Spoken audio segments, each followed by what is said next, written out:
Մենք չենք ժխտում, որ իրականացվող բարեփոխումների ընթացքում ի հայտ են գալիս որոշակի բացեր եւ թերացումներ։ Բնական է, որ ընդդիմադիր քաղաքական ուժերը պետք է փորձեն հասարակության մեջ եղած դժգոհությունները գեներացնելով հասնել իշխանափոխության։ Նմանատիպ վերջին դրսևորումներից մեկն էլ հոգևորական Բագրատ Գալստանյանի կողմից կազմակերպված շարժումն էր։ Չեմ ուզում խորանալ, թե ինչ ուժեր են կանգնած այդ հոգևորականի թիկունքում, բայց ինձ մոտ հարց է առաջանում.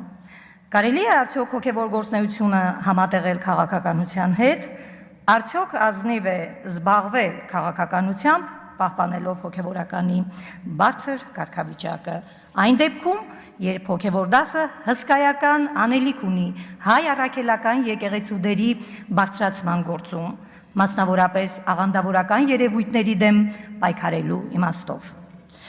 Ըստ էության եկեղեցին անջատ է պետությունից, եթե Գալստանյանը եւ շատ հոգևոր դասի ներկայացուցիչներ գտնում են, որ ավելի օգտակար կլինեն պետությանը,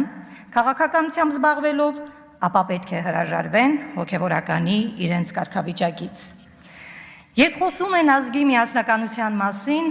առնվազն ինձ մոտ հարց է առաջանում. Գալստանյանը եւ հոգևոր դասը չեն քննարկել երբևէ երկու կաթողիկոսությունների միավորման հարցը։ Եթե սովետական միության ժամանակաշրջանում երկու կաթողիկոսությունների գոյության իմաստը հասկանալի էր, ապա